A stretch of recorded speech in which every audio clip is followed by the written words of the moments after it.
أكبر الله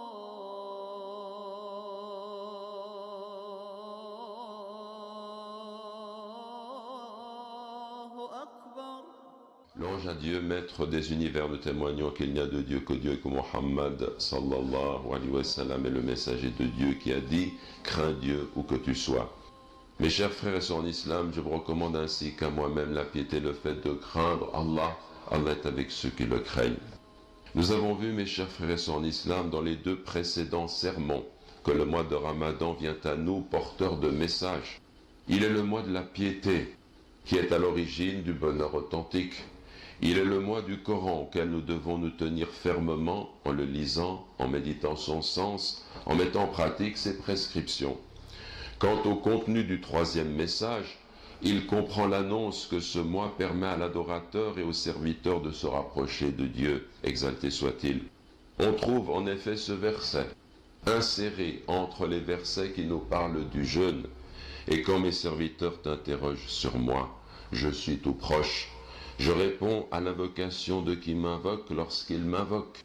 Qu'ils répondent donc à mon appel et qu'ils croient en moi, peut-être seraient-ils bien guidés. Mes chers frères en islam, il existe une règle d'or que nous devons retenir. L'homme se rapproche de Dieu dans la mesure où il s'éloigne de ce bas monde, avec les plaisirs excessifs qu'il comprend. Pendant le mois de Ramadan, le serviteur jeûne le jour et prie la nuit. Il jeûne aussi avec ses membres. Il ne regarde rien et n'entend rien de ce qui est illicite. Il évite absolument le mensonge, la calomnie et le colportage de médisance, ainsi que le faux témoignage. Le messager de Dieu, sallallahu alayhi wa sallam, a dit « Celui qui ne laisse pas la parole mensongère et le fait d'agir trompeusement, Dieu n'a nul besoin qu'il laisse sa nourriture et sa boisson. » Rapporté par El-Bukhari.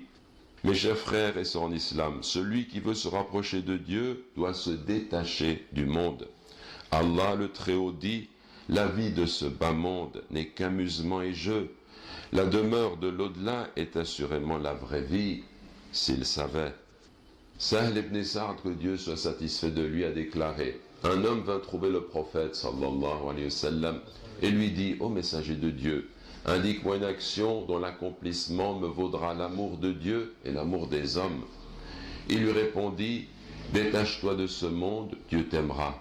Et détache-toi de ce que possèdent les hommes t'aimeront. » Hadith rapporté par Ibn Majah.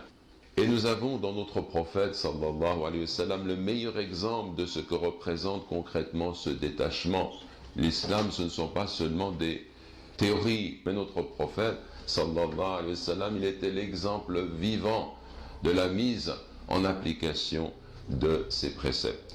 Et Norman ibn Bashir rapporte Omar ibn al-Khattab, que Dieu soit satisfait de lui, mentionna un jour ce que les gens avaient reçu des biens de ce bas monde. Puis il dit, j'ai vu le messager de Dieu, sallallahu alayhi wa sallam, se plier toute une journée à cause de douleurs dues à la faim, ne trouvant pas même des dattes de mauvaise qualité pour remplir son ventre. Hadith rapporté par Muslim. Aïcha, que Dieu soit satisfait d'elle, a affirmé, le messager de Dieu, sallallahu alayhi wa sallam, est mort alors qu'il n'y avait chez moi rien qui puisse nourrir une bouche, si ce n'est un peu d'orge laissé sur mon étagère. J'en ai mangé pendant un temps qui finit par me paraître bien long, mais quand je le pesais, il n'en resta plus. Hadith rapporté par Al-Bukhari et Muslim.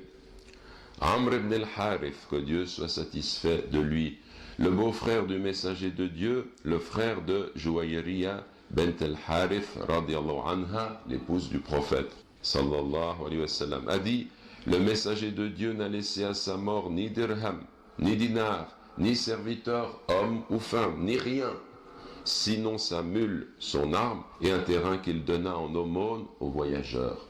Rapporté par El-Bukhari. Ainsi donc, mes frères et sœurs en islam, le mois de Ramadan est une école où nous apprenons à emprunter le chemin de ceux qui se sont détachés de ce bas monde et que Dieu, glorifié soit-il, aime.